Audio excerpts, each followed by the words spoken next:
so I'm not sure how great the spoken word is tonight.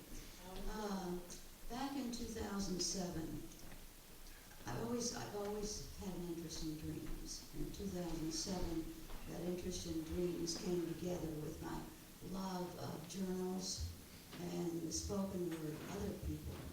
And I found a path toward the letters and words of and memoirs of soldiers in the American Civil War, both North and South.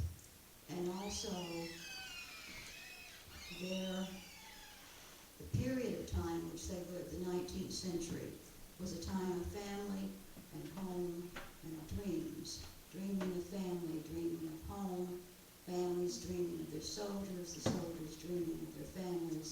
And when those dreams became nightmares, a new word came into their language, soldier's heart. A physician named Joseph DaCosta noticed that when a soldier had been too much among the horror of war, his heart beat differently. And folks that I have known from the Vietnam War have said that PTSD doesn't describe what they're experiencing, but the words of a 19th century physician does, soldier's heart. So these are some of the words from my study, my book, Home Voices Speak Louder Than the Drums. And thinking about what Brian says each time about King Burns, I thought he might appreciate this tonight. Christian Nix was a German immigrant who enlisted in the Union Army June 6, 1861, 2 days after he married Maria Casper. He joined the 24th Regiment of the Wisconsin Volunteers. He wrote a letter to his wife from Murfreesboro, which included his own poem, The Soldier's Dream of Home. Dreams of home found their way in letters, music, art, politics, everything in the 19th century.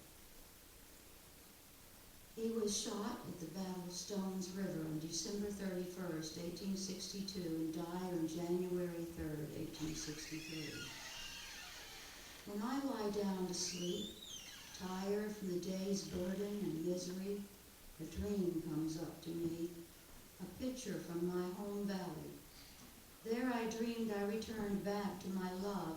Gladly I embraced my wife, and was glad that I had not stayed. But the drum beats and I awake. Gone are the dreams, which in a quiet summer's night brought delight to my heart. The moon was shining from the one who loves you very much. The soldiers of both the North and the South fighting in America's Civil War suffered from homesickness as days turned to weeks, months, and years, separated from family, suffering almost unbearable physical hardships, risking their lives and having no news from home other than an occasional letter that caught up with them. J.M. Davis of Atlanta wrote that homesickness was like fire in my bones, a feeling that followed soldiers into the night and brought them relief in their dreams, shared again and again in evocative letters, the boundaries between dreaming and ordinary reality blurring together in both the day and the night. Henry Graves, Petersburg, Virginia, August 7th, 1862, wrote home.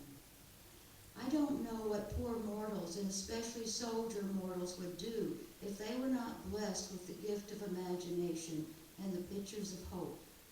Night dreams, for instance, are as a general thing much more vivid than daydreams. The sweetest dream I've had for many a day past I had the other night, sleeping on the top of a fence with a rail and my gun barrel for my pillow. My dream had a goddess, a sweet little hazel-eyed girl who lives away down in Georgia and for whom I feel a very tender feeling. My arm was around her waist and her head on my shoulder, and her soft cheek laid most lovingly against mine. Can you imagine a soft cheek against my cheek? and tender words of love were coming from hearts full of love when, alas, the cracking of a stick nearby by an approaching foot caused me to spring from the little girl which I wept on my cheek but a moment before.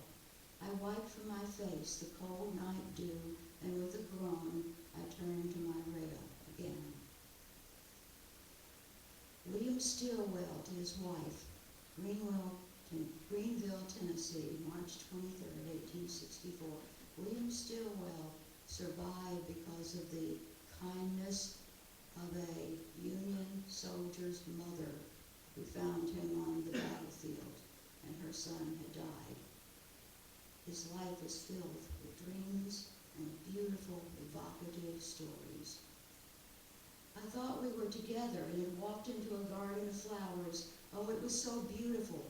We'd been walking hand in hand. I thought you raised your head up to see what I was doing.